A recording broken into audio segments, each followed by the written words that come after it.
הנביא, את רוצה את זה במצגת? כן. ננסה לעזור לך. הנביא מייצר דת חדשה שמורכבת על 5 בסיסים של עקרונות. בערבית הם נקראים רגע. 5 עקרונות של יסודות האמונה. ואלה הם עקרונות האמונה. 1. העדות, בסוגריים, 2 העדויות.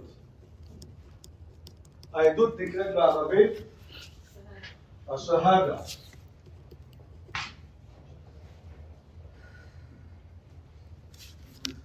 כדי להיכנס לדת החדשה, אתה צריך להכיר בעדות.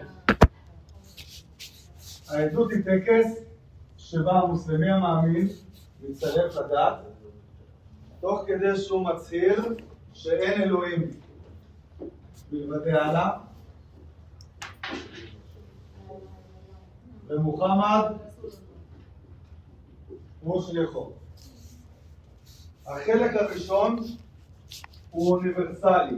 כל אדם, החלק הראשון הוא אוניברסלי. הוא נועד לאפשר גם למי שכבר מאמין באלוהים, כמו יהודים ונוצרים, להצטרף לאסלאם. אני כיהודי, אין לי שום בעיה להגיד בערבית, לא אילה אילה לא. אין אלוהים מלבד האלוהים. זה אמירה אוניברסלית, נכון? של האמונה באל אחד. אני יכול להגיד את זה יהודי, יכול להגיד את זה נוצרי, יכול להגיד את זה דרוזי, יכול להגיד את זה כל מי שרק רוצה. החלק השני של העדות זו כבר הכרה בנביא כשליח האל.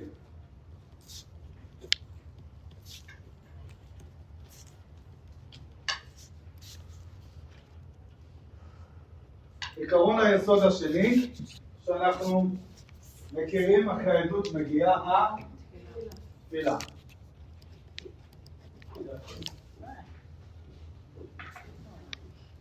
התפילה מעבר לאקט הדתי, יש לה עוד 2 פונקציות משמעותיות מאוד מאוד חשובות. הפונקציה הראשונה, חבר'ה, הפונקציה הראשונה זה פונקציה קהילתית. תפילה מייצרת קהילה. בדתות המונותאיסטיות, ביהדות ובאסלאם, אנחנו מצווים כאופציה ראשונה להתפלל באופן קולקטיבי. התפילה הקולקטיבית עוזרת לייצר את תחושת הקהילתיות וגם לחזק את האמונה שלי. להבין שחוץ ממני יש עוד אנשים שהולכים באותה הדרך. מעבר לכך, זמני תפילה בעולם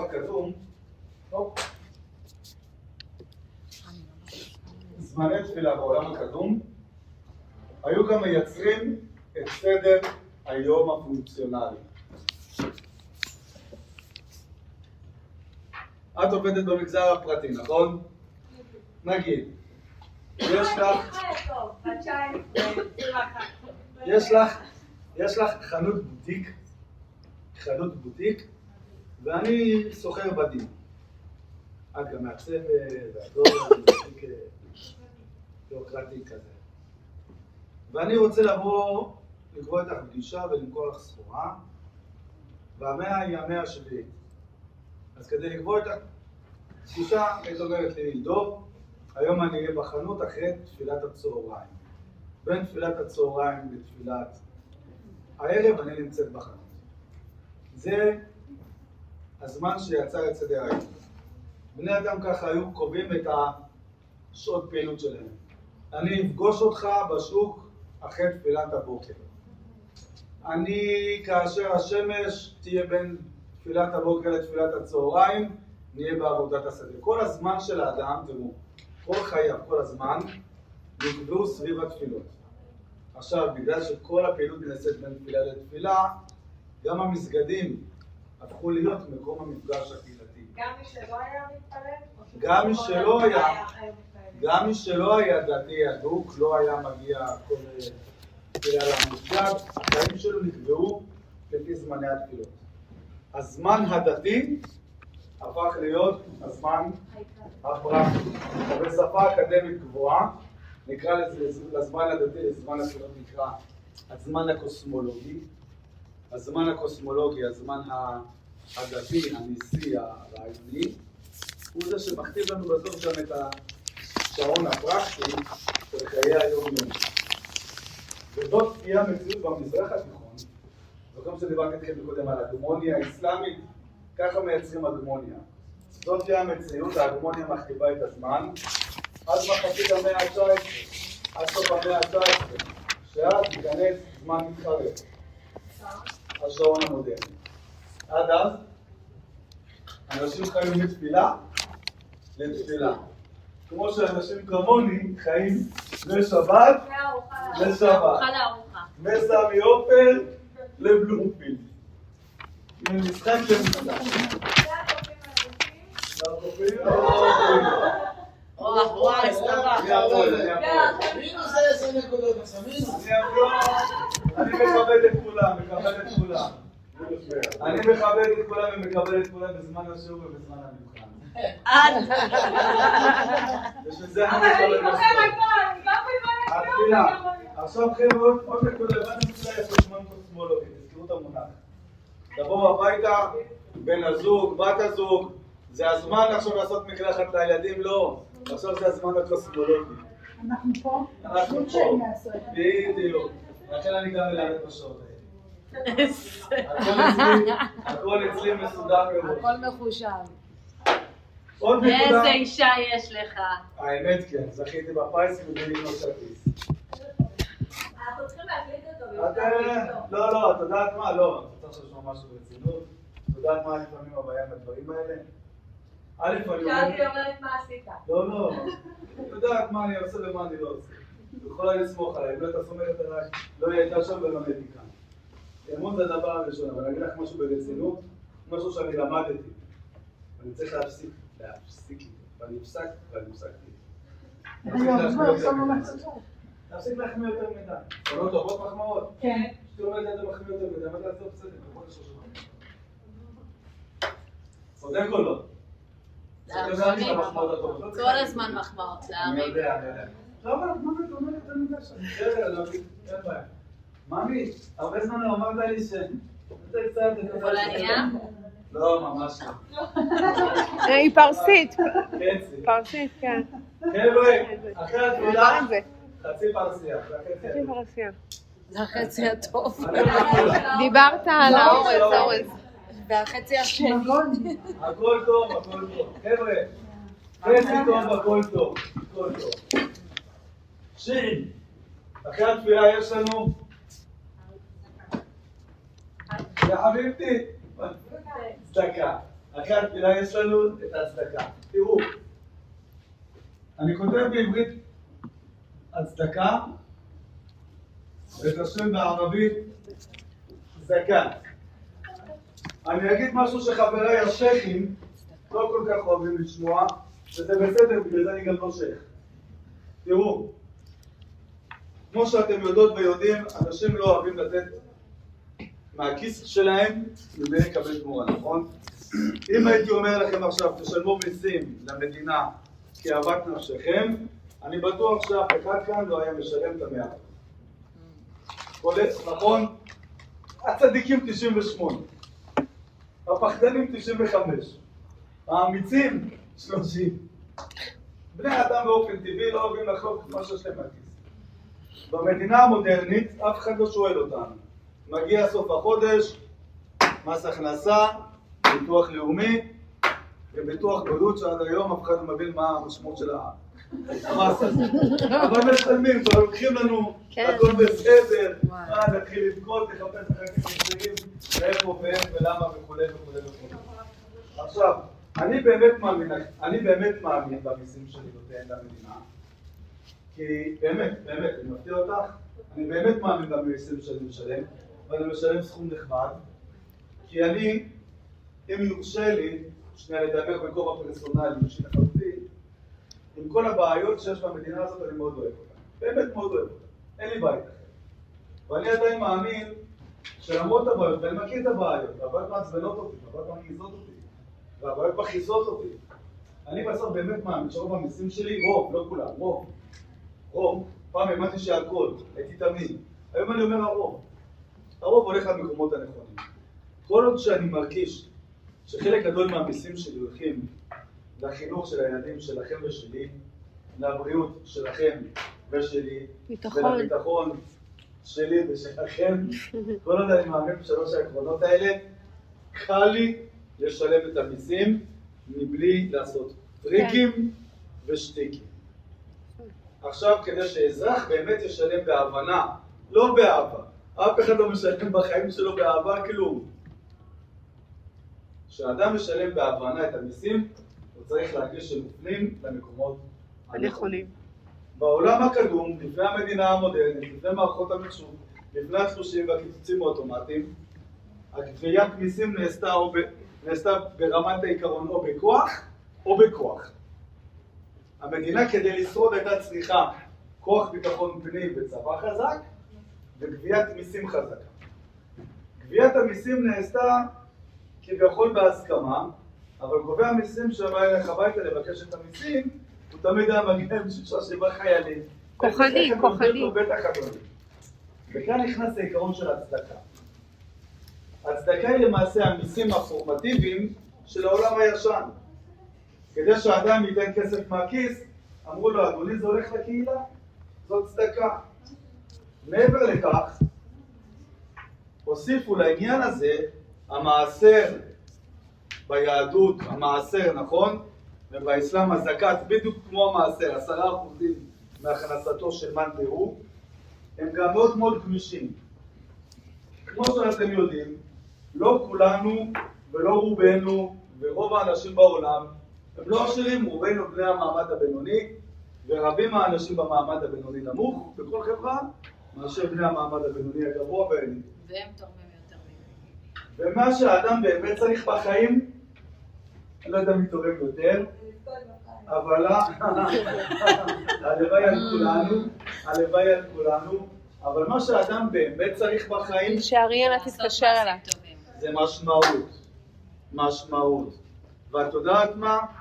גם אם אני האדם הכי עני בקהילה, או כמעט הכי עני, ואין לי את 10%, את 5 דינרים, לתרום לקופת הממלכה, וכל מה שיש לי זה קצת עגבניות שקיבלתי מעבודת השדה, הרי המשקים היו משקים אוטרקיים, נכון? וקצת אורז שקוששתי, אני כאדם מאמין, כאדם דתי, כאדם שאוחז בעקרונות, מקבל משמעות לחיים, כי הדת מאפשרת לי לקחת קצת מהאורז שיש לי וקצת מהעגבניות שקוששתי באמת בקושי רב ולחלוק עם השכן שלי דרך אגודת הצדקה, וכך הדת הפכה את המיסים לדבר שהוא בעל משמעות חברתית ונותן לכל אדם משמעות לקיומו, ולעשירים המשמעות היא יותר גדולה, כי אם עכשיו לדוגמה רמדאן ואני הגביר של הכפר, האדם העשיר ביותר, הגביר, לא בן גביר, הגביר, האדם העשיר ביותר, אני האדם העשיר ביותר בכפר, אוקיי? מה אני רוצה להראות לכולם? את העושר שלי. אז אני אפתח ארוחה, אפתח שולחן, לכל הכפר, 7-8 כבשים, אבי שוחט, בחג הזה כולם יאכלו בשר כבש. על מי? עליי. על החיסאי. מי רואה את זה? המושל. מה המושל רוצה לידו? את האנשים העשירים. למה האנשים היום תורמים כסף למטרות שונות? כדי להראות את העושר ואת הכוח שלהם, שפותח להם אחר כך דלתות בשלטון. המכללה האקדמית עמק יזרעאל על שם אקסטר. הפקולטה לרפואה על שם ארתה אמיר. בית המקדש על שם סמי עופר. סמי עופר. מה, יש לו אינטרס לתרום 300 מיליון שקל? סביר, 300 מיליון שקל, ככה. אצטדיון. תראו איזה כיף לו, הוא מת כל הזמן מדברים עליו. דרך אגב, מה עוד יש לנו? אינסנטיב. סעיף לא, רגע, אינסנטיב לפני הצום. סעיף 46א בפקודת מס הכנסה. על כל תרומה אני מזדכה על 25% מהכסף שתרמתי. היום, דרך אגב גם אז, ברגע שאני תורם יותר לשלטון, לסולטן, למושל, אז אחר כך הוא יורד ממני כל השנה והוא יודע לבוא אליי בחג, הוא יודע הבנתם? להתחנך. קשרי הון, שלטון. הון, זה לא התחיל אתמול בבוקר. צום, 4. רגע, אז עידו, שנייה, אתה יכול לסכם את זה במשפט אחד, את ההצדקה, עם כל הכבוד לזה שהסברת שזה... כן, במשפט אחד, בשני משפטים. אוקיי. מנגנון הצדקה הוא מנגנון גביית מיסים חברתי שהנהיג הנביא מוחמד במאה השביעית בכדי לייצר סולידריות חברתית גבוהה בין חברי הקהילה החדשה. במסגרת... רגע, חברתית גבוהה? במסגרת... כן, חברתית גבוהה בין חברי הקהילה האמונית החדשה.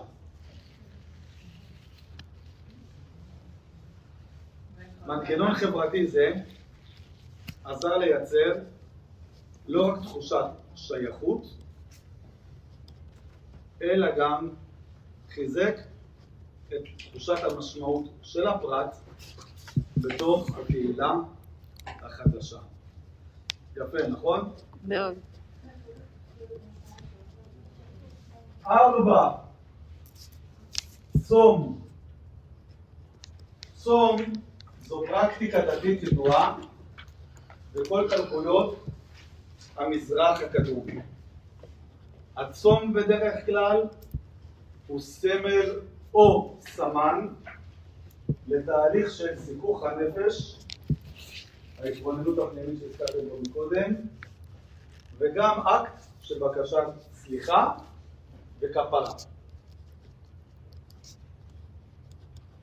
הצום היה נהוג בדרך כלל במעבר מדת אחת לדת שנייה, והצום גם היה מקובל או התקבע במסגרת 40 הימים של צום הרמדאן. בחודש הרמדאן שהוכרז כחודש בעל משמעות דתית, שבו המוסלמים מצווה לצום מעלות השמש ועד שקיעתה, תוך כדי הקפדה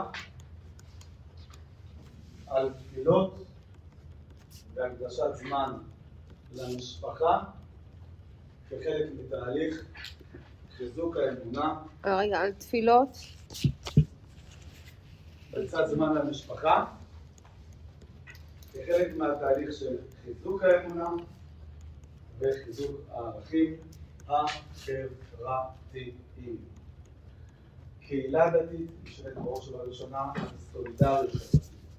כל קהילה פוליטית צריכה להישען על הערכים של סולידריות. האקט החמישי שאיתו אנחנו מסיימים להיום, כי אני צריך כאדם מאמין לשלם צ'ק ולשמח חתן וכלה. זה לאכול סטייק. סטייק יקר, סטייק יעלה לי הרבה כסף. הסטייק יעלה לי הרבה כסף היום. אני דואג לסגר את המומחים, סוגר את זה ביותר טוב. לא, נצבע. וגם אתה אומר שאתה לא הולך מהם. לא יהיה לי כיף, סתם, אני אקח את כל יום. זה הומור שלי. תגלה לנו באיזה אולם. קאי. אדם וחווה. בנה עיקרית 11:30, גם בחשבון. הם השתפרו. למה גם מסתוך עיניים? אני בא לבן שלי בנה בבית. לא מאמינה. בא לה, אמרתי מחדש. מה אתה חיבוק נשיקה מהבית. תעזור לי. מה שאני אעשה. לא הייתי בבית. לא שלא רשם.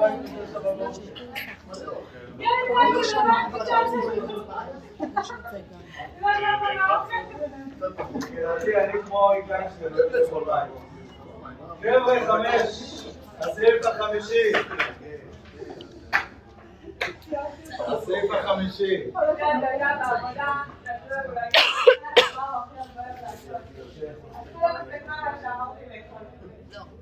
האמת מתמודדת. אחת מהתענוגות של החיים. כן? אבל לא של דברים. לפני שנייה דיברנו על צום. אני... מה? גילוי נאות. חיג'אד? מעבד אותך בשתי. מה זה? יש מה שאני מספר ומה שאני עושה בפועל. החאג'? חבר'ה, יאללה, סעיף החמישי. חאג', אל-חאג'. החאג'. עלייה לרגל. באמת? זה מה שזה? העלייה... יש לך כתב? עלייה, חבר'ה, חאג', אל-חאג', עלייה לרגל. העלייה לרגל היא הטקס הדתי שבו המוסלמים מצווים לעלות לפחות פעם בחייהם למכה. כפי שהסברתי לכם בתחילת השיעור, העיר מכה כבר הייתה מקודשת, או הקעבה בעיר מכה כבר הייתה מקודשת לשבטים המקומיים לפני עליית האסלאם. הנביא מתאר אותה מעבודת האלילים וממשיך לשמר אותה כמקום קדוש. בגלל שהוא בא משם? רגע, יפה. אחד, שהוא עושה זאת מבחינה סוציולוגית, הוא מייצר המשכיות. הוא לא מבטל את קדושתו של מקום ומייצר לו מתחרים, אלא הוא לוקח את המקום הידוע והמוכר, מגייס את האליטה הישנה, את אליטת הכסף, את אליטת הסוחרים, שכבר חיה סביב המקום הזה, שהייתה סביבו מסורת מקודשת. הוא אומר לה, אני לא מעתיק את מרכז הכוח הכלכלי לעיר אחרת, זאת העיר הקדושה, זה המקום הקדוש, וכאן תמשיך להתקיים אווירה הכלכלית של האימפריה. יחד עם זאת, הוא גם לא מפנה עורף לתומכיו החדשים. הוא מתאר את מכה וחוזר לאל-מדינה, לעיר שאליה הוא עוזב בשנת 622, וניגע בנקודה הזאת בשבוע הבא. הוא קובע בה את ביתו ומייצר ליד מרכז הכובד הכלכלי והדתי עוד מרכז כובד חדש, פוליטי, צבאי. ובזה נמדדת חוכמתו של מנהיג, שהוא יודע לפזר את הכוח בין מוקדים שונים ובין קבוצות שונות שמרכיבות את הקהילה החדשה שלו. שבוע הבא נדבר על כיצד נבנתה הקהילה, על הקרבות הראשונים של האסלאם, על הג'יהאד ועל ההבדל בין סונים ושיעים. שבוע טוב. ביי. ביי.